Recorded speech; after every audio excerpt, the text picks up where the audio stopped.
Okay, welcome back to Rick's Radio Conversions. Today we have Wade's 1962 Chevrolet C10 pickup. And this was an AM radio manual tune, meaning there's no presets. Basically just a shaft with a piece of string and then a needle, and you can kind of see the needle. There we go. Wade asked us not to paint the needle, so we didn't do that. Radio was in pretty rough shape. We had to paint some of the pieces. A lot of corrosion. Well used radio. We found the fader wafer was plumb worn out just about. You can kind of see here where the rheostat tracks are. Potentiometer tracks here. Pretty wore out. We weren't getting good deflection, so we put a new one of these in. We're gonna go through everything that's gonna be in the box as well on this video. Typically we don't do that, but we're gonna do that every now and again, just so people can kind of get refamiliarized with what they're gonna get. So inside the box, you're gonna get the wiring harness, and Wade had asked for some preamplifier outputs. So what you get is a red wire. This is any 12-volt switched, keyed switched power on. The old radio wire will work well. Just remember that if you're going after the fuse box, that you'll have two fuses, one from the radio and then one from the fuse box. Black wire goes to any good solid ground as close to the firewall or on the firewall as possible, where the bonding is from the engine.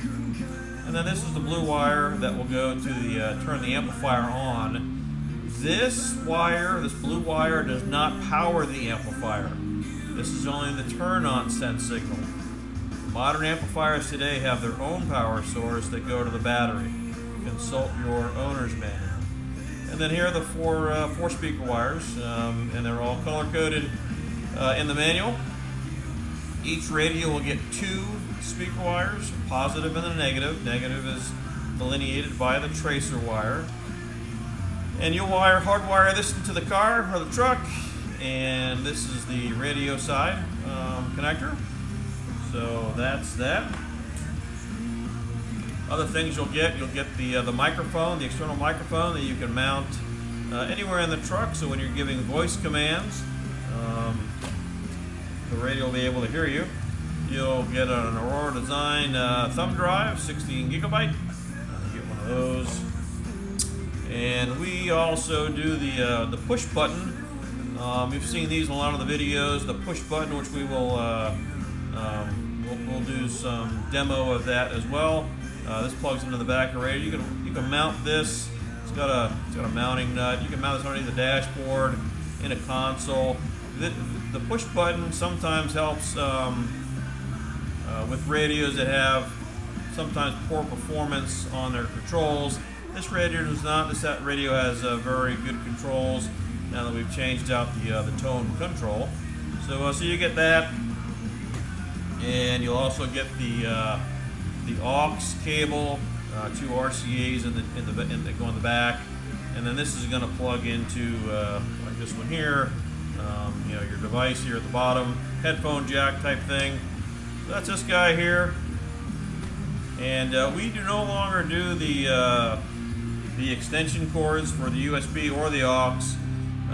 We have found that the cheap ones from Amazon are just that cheap, and to source those, I would get those through crutchfield.com. The link will be inside the description. You can go and click and get your own, depending on length.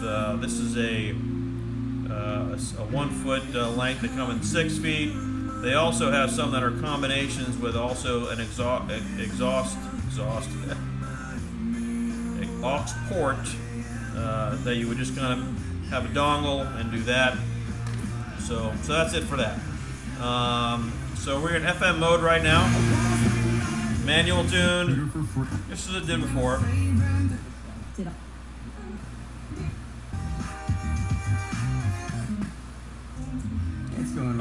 Some of the other thing that you can do with your push button, if you didn't know what channel you were on, you press your push button once. FM 102.5. So that's something that will do. Now this has no presets, but the scan tuning still does work. So if you wanted to do the scan tuning with a manual, here is something that you could do. Okay, you could just do 12 to 2 on the tuner. Scanning for stations. And we're going to let it go a few. We are scanning digitally up the dial.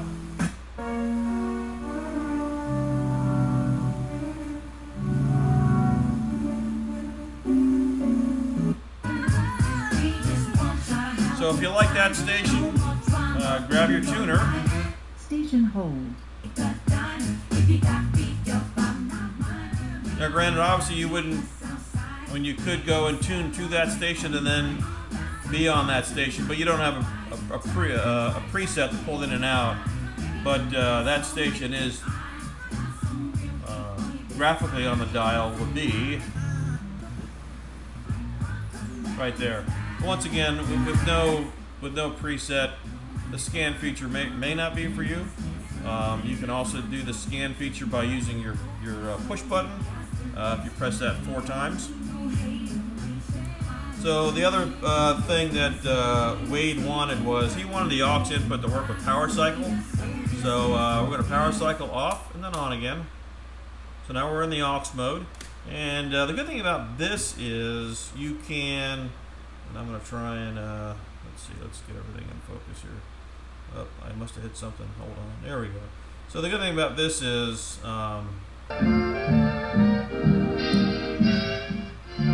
once again, always make sure your volume is all the way up. We have the headphone aux cord plugged in to the back of the radio. The good thing about this is with the power cycle, if you had SiriusXM or something like that playing, or this, if you wanted to switch back and forth between your radio channels, you would just grab your on-off switch, power cycle, and this will still be playing. So that's AM, power cycle again. We got to talk about the fact that now we're back to FM, but this is still playing. So that's something just to think about. That's one thing that Wade wanted, which vice the Vox, which is kind of popular, but you can definitely do that. So that is the aux mode there with power cycling, and now we're going to plug in our USB drive.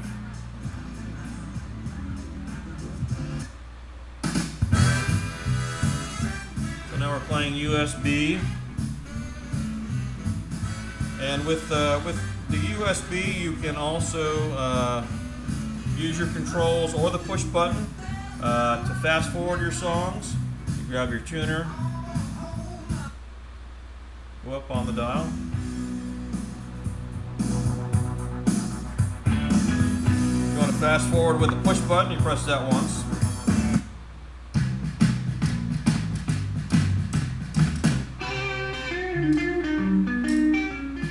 If you want to rewind, you go down on the dial.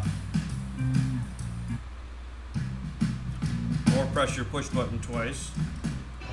So that's how the USB works, and we'll pull that out. I do recommend, actually we'll pull this back in and listen to the USB for a minute. I do recommend that when you use your USB, there is a provision for folders and sorting and things like that through your genres and stuff. I don't recommend it. It's a little bit convoluted to get to all your different folders. However, if you kind of get a bunch of these little guys, and I think this is a 1 gig, 5 gig. They're very, very inexpensive these days. Get a couple of these and put in your 70s rock, your 50s rock, whatever you want, and label those, and then just hot swap your USBs out. I think you'll have a lot better results, or at least better than I've had. Alright, so now what we're going to do is we're going to pair our phone. So we're going to do Bluetooth. And once you're in the Bluetooth, you're going to grab your volume control and you're going to go 12 to 2. Bluetooth ready to pair. Bluetooth ready to pair. Select your device. Pairing completed. Bluetooth connected. I always allow the favorites to sync because if you're using a phone, I believe that's the mechanism for it to announce who is calling you, I think anyway. If it's inside your address book, you'll get them to say the name. Alright, so now we're gonna do streaming. Same song, just with no port.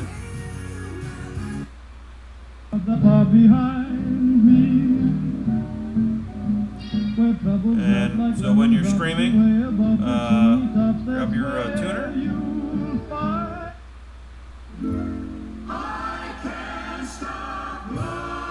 Works the same way as the USB. Up on the dial for fast forward, down on the dial to rewind. Same thing with the push button. Now if you're streaming and you want to go back and forth between streaming and the radio, done a few different ways. Once you've paired the phone, you'll go to volume control, and let's see if we can get this to stay up. Alright, now you're going to go 12 to 10 on the volume control, and you see it paused, and you wait about 10 seconds, and then it's going to go back to the last known radio station. So now we're at the last known radio station. Now if you wanted to do something with your phone or your device, you can do what's called a voice command. You can do that one of two ways. You can, once you're paired with your device, you can go 12 to 2 twice.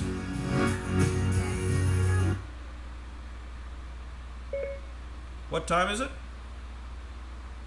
It's 8:38 p.m. So that's one way of doing it, and it'll do that, and then it'll go back to the radio. This is the same thing for drive-by-drive directions. The music will pause, tell you right, left, whatever, and then the music will come back.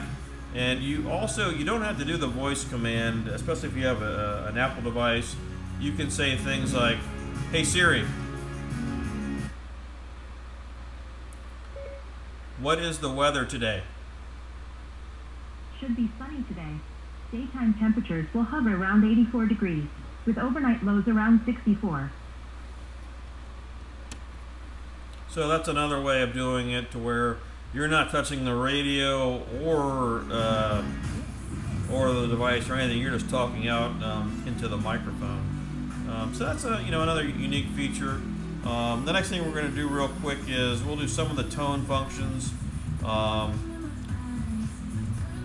So if you wanted to use the virtual fader, grab your tone control. You're going to go 12 to 2.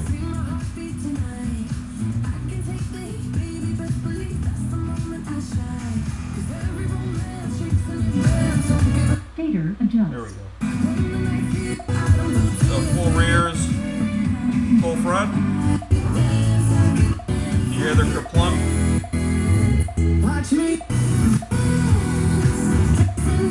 That's the null point.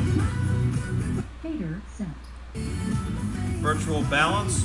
Grab your tone control. 12 to 10 twice. Balance adjust.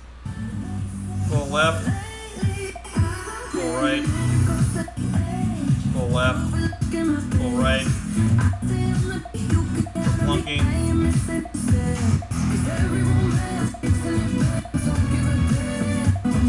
That's the null point. Balance set. Your push button will also do that, but when you do the push button, that only activates it. You still have to use your tone control for fader or right to left. And there's some EQ functions and things like that we're not going to get into for sake of time. But as you can see, the tone does work. And so we'll give Wade a little bit behind the scenes here. So that's your preamp outputs, and the sub is in the back. So in a sense, this has 9 speaker connections. It has 4 powered from the radio. It has 4 pre-outs, and then the sub. So hopefully, this is a C10. You have a lot of speakers to put in a very small cab, but we hope you've enjoyed this video. And Wade, thank you very much for being extremely patient with us. We do appreciate it. We'll be getting this radio boxed up and back to you in no time. Thank you very much. Have a great day. Easy for you. limited use of